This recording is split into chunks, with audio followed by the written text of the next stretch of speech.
Et si notre monde, notre civilisation tout entière, était en fait un navire en train de faire naufrage? C'est l'image incroyablement puissante que nous propose Amin Maalouf dans son essai Le naufrage des civilisations. Aujourd'hui, on va décortiquer ensemble cette métaphore pour voir ce qu'elle nous dit de notre époque. Dès les premières lignes de son livre, le ton est donné. C'est avec frayeur. On comprend tout de suite que ce n'est pas une analyse académique et froide qu'il nous propose. Non, c'est un véritable cri d'alarme. Maalouf sent le danger, il le voit se rapprocher, et cette angoisse, elle est vraiment le moteur de toute sa réflexion. Alors, cette idée d'un monde naufragé, c'est la métaphore centrale de son livre. Notre civilisation serait comme un immense navire à la dérive qui foncerait tout droit vers la catastrophe. Mais qu'est-ce que ça signifie concrètement? Pour lui, ce naufrage, il n'est pas seulement matériel, comme le serait la crise climatique par exemple. Il est aussi symbolique. Quand il parle de la cabine de pilotage inondée, c'est une image pour décrire nos systèmes politiques qui semblent complètement dépassés, paralysés, incapables de nous donner un cap. L'humanité est donc prise dans la tempête, sans plus personne à la barre. Mais, et c'est là que son analyse devient passionnante, pour bien comprendre la tempête d'aujourd'hui, Maalouf nous fait faire un détour, un voyage dans le passé.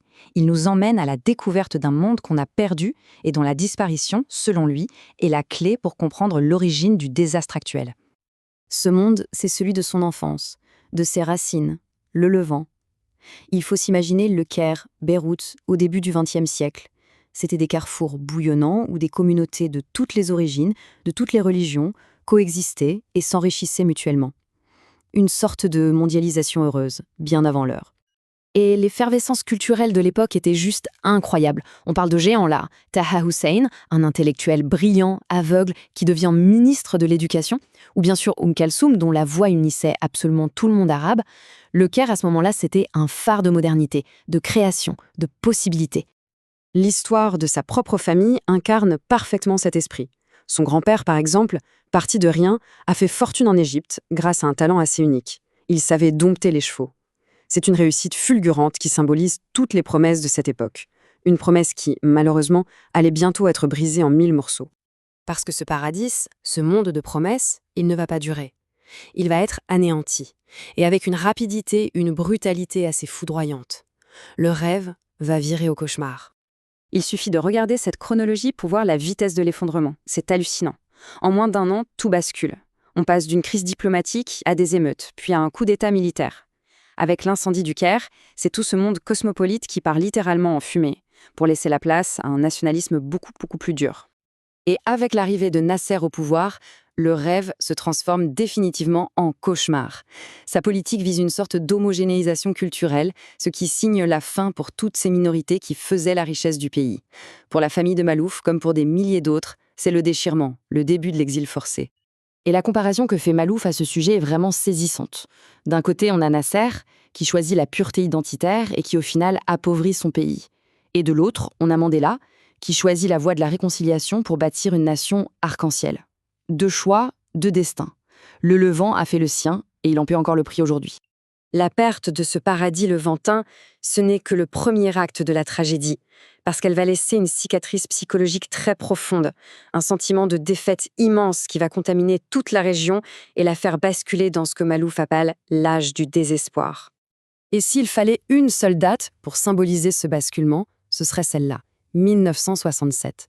Une année qui va marquer un traumatisme absolument durable pour tout le monde arabe. La guerre des 6 jours, la défaite face à Israël, en 6 jours à peine, c'est un choc terrible. C'est bien plus qu'une défaite militaire, c'est une humiliation qui brise net l'élan et la fierté du nationalisme arabe. C'est la confiance en soi de tout un monde qui est anéanti. Bien sûr, d'autres nations ont connu des défaites terribles, la France en 1940 par exemple, mais elles ont su se relever. La grande thèse de Maalouf, c'est que le monde arabe, lui, est resté prisonnier de cette défaite de 1967. Le traumatisme n'a jamais été surmonté. Et une blessure qui ne guérit pas, eh bien, elle s'infecte. Ce désespoir né en 67 est devenu le terreau fertile de l'instabilité, des conflits internes et bien sûr de la montée des idéologies les plus extrêmes qui ont ravagé la région pendant des décennies.